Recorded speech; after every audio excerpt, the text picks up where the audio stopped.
Hey everybody, welcome back to my channel. My name is Alex, and you may notice that my channel has a new name.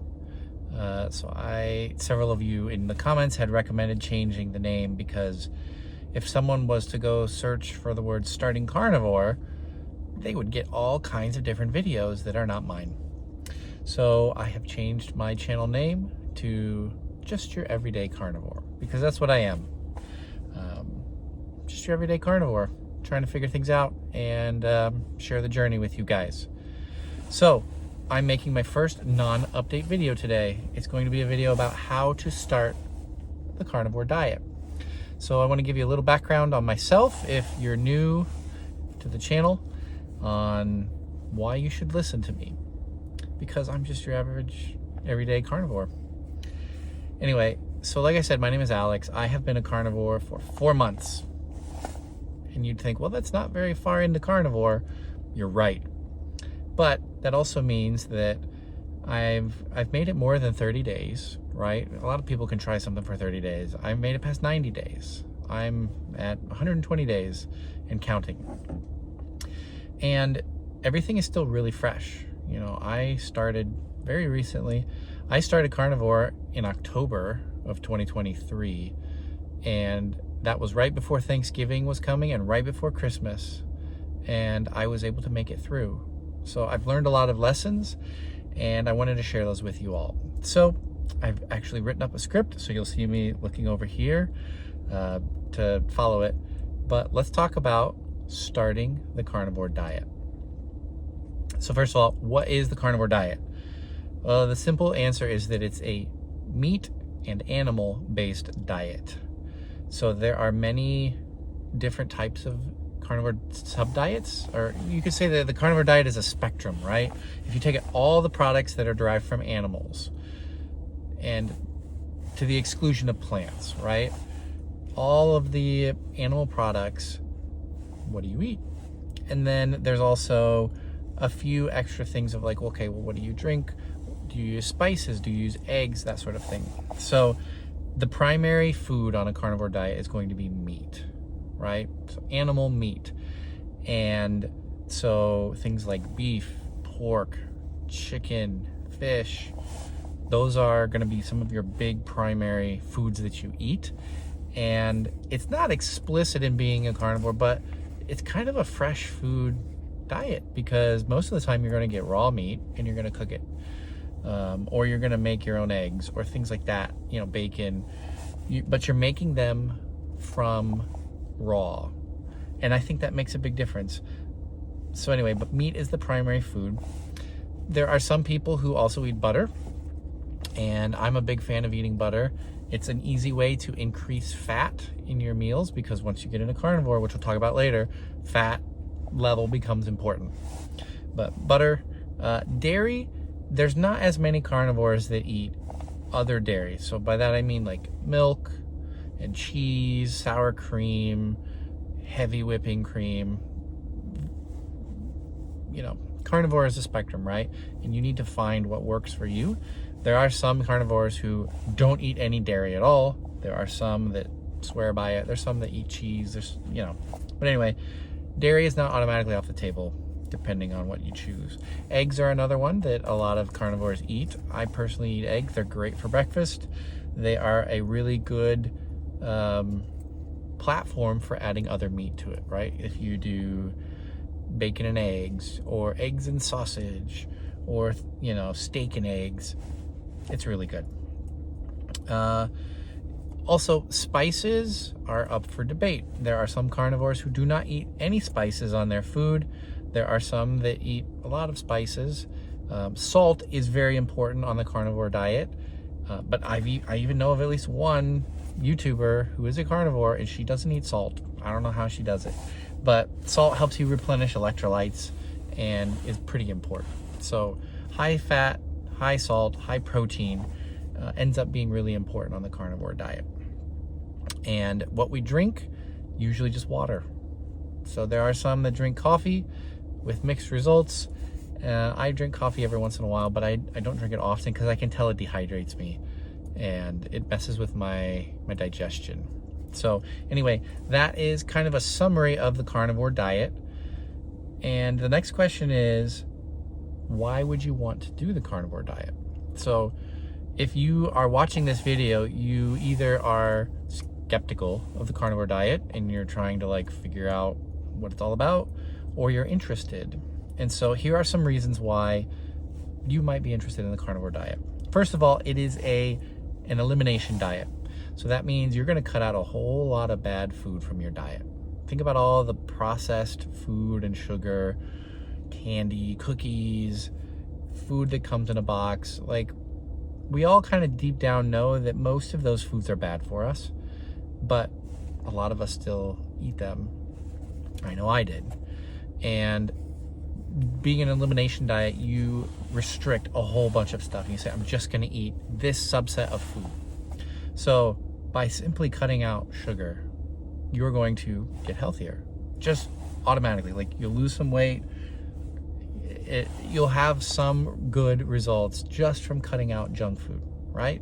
And then the question becomes, okay, well then what do you replace it with? What's the positive? You've taken something away, but what do you replace it with?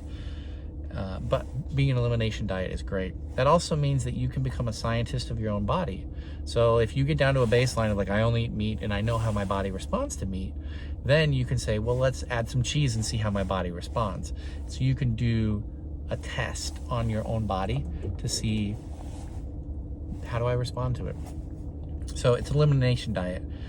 It will also help reduce inflammation. Now, inflammation, as you'll learn, can be in any part of your body, right? You can have inflammation in your joints. You can have inflammation in, I'm blanking on anything else besides joints, but you can have inflammation all over your body and it can manifest in different ways.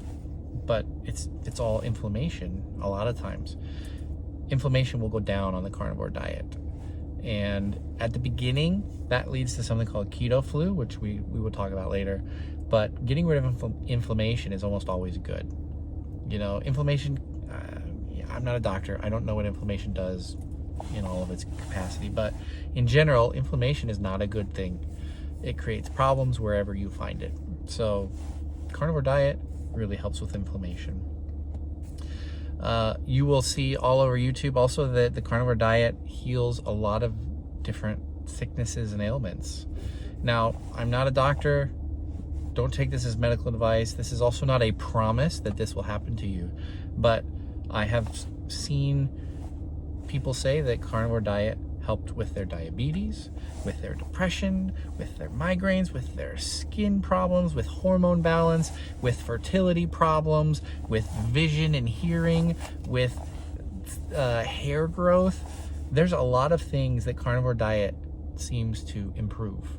And I encourage you to go look at those claims and evaluate them heavily. Like, don't take my word for it. I'm just your average carnivore. Go research them. But I've seen so many different testimonies of people saying carnivore has helped in so many ways.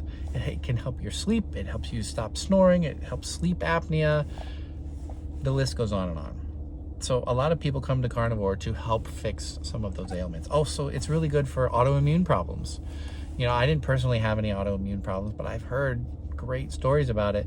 You can check out Michaela Peterson. Listen to her story. She had really bad autoimmune problems and discovered that carnivore diet helped. Carnivore diet also helps with weight loss. You know, I've lost 52 pounds in 4 months. So that's something. And I had been trying to lose weight for years. Now, carnivore is not the only way to lose weight, but I would argue it's a really effective way to lose weight. And carnivore diet can help you build muscle. So if you're underweight, you know, you've had trouble putting on weight, it can help. I've also heard that it helps digestion problems, which you would be confused by that. Like, well, there's no fiber in this diet. But, you know, people with Crohn's disease, IBS, they usually report that carnivore helps. So once again, don't take my word for it. Go research those things. But I think you'll find I'm telling the truth. Okay, so let's talk high level. What's the method that we follow when we're doing carnivore?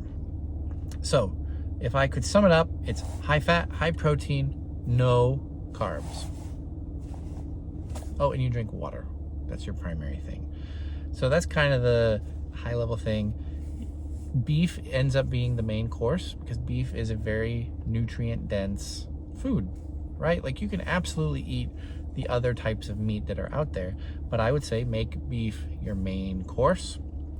You eat until you're full. You don't really need to track your macros or your calories. You just eat until you're full. And if you don't feel hungry, don't eat. And because you're eating meat, there will be many times where you don't feel hungry at all, which is one of the benefits of carnivore. I forgot to mention that earlier. You never feel hungry. So it's really easy to resist those carb cravings for junk food because I just feel full. I don't need food because my belly's full. But yeah, you salt to taste. So you do need salt in your diet. And you really only eat animal products. So the high fat, high protein is important because your body can burn carbohydrates or it can burn fat. And we know what it feels like to burn carbs because that's what the standard American diet is. It's burning carbohydrates.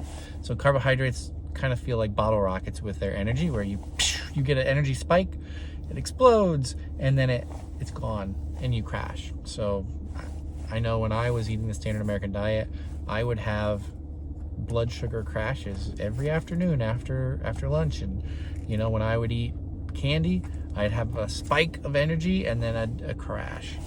Whereas fat is not like that. Fat is like steady burning. But anyway, if you keep your fat intake high, your body and your carbs zero, your body can flip over to burning fat. And it takes a couple weeks. You go through something called the keto flu, which can be uncomfortable, but it's worth it. And I'll talk more about that later and probably in later videos. But anyway, that's the high level method. And if you want to get specific, for breakfast, I usually eat eggs and sausage, sometimes bacon. And I'm trying to quit cheese right now, so I often would put cheese in there, but I'm trying not to. Or often I don't eat breakfast at all because I don't feel hungry in the mornings. So I eat a little bit. For lunch, I usually eat some form of beef, like maybe ground beef. That's a really easy one to go to. I'll eat leftover hamburgers that I have made, or leftover steaks.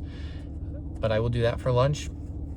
Hard-boiled eggs are really good for lunch as well, for a little quick snack. And then for dinner, I usually make a newer steak. I might make different types of meat, make some bacon, hamburgers, but I try to eat many different types of beef, like cuts of beef, and I just rinse and repeat. I do use seasonings on my stuff, but I make sure those seasonings don't have carbs, nor do they have sugar. So, final phase of this video, what are some things to watch out for with the carnivore diet? Well, first of all, you need to avoid carbs and sugar. And if you look at nutrition labels on food, you'll notice that sugar is listed underneath carbs, like it's a category of carbs. So when I'm looking for spices to put on my meat, I get spices that have no carbs.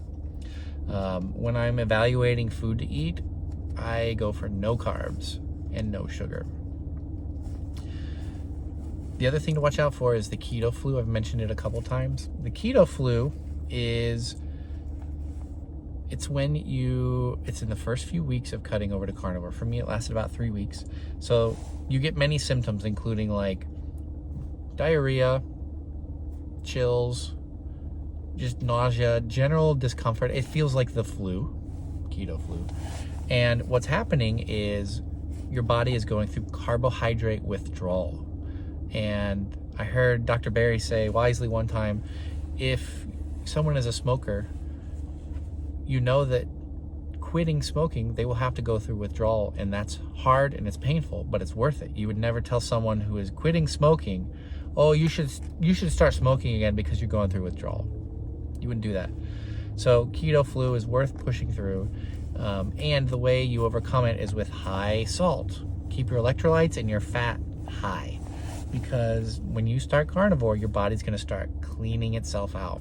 It's going to start purging the gunk out of your body, and that takes inflammation with it, which also takes water and electrolytes. So you can replenish those electrolytes during the keto flu, and then once it's over, it's gone.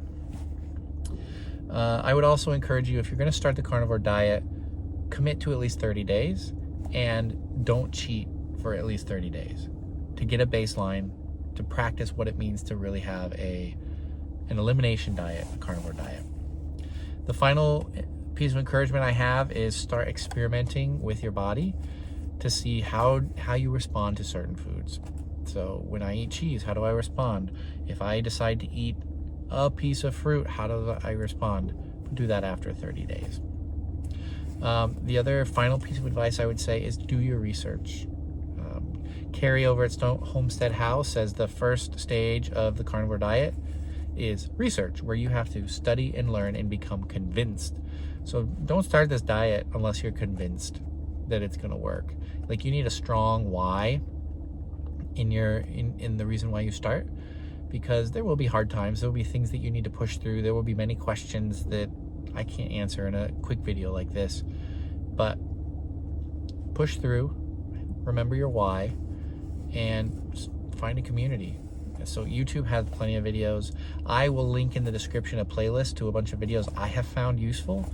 I've watched dozens of hours of carnivore videos at this point, and I have put the ones that I have found useful in there, so I'm going to share them with you. So feel free to ask questions in the comments, and I'll do my best to answer them. But yeah, I highly recommend the carnivore diet, and it's really good. All right, thanks guys.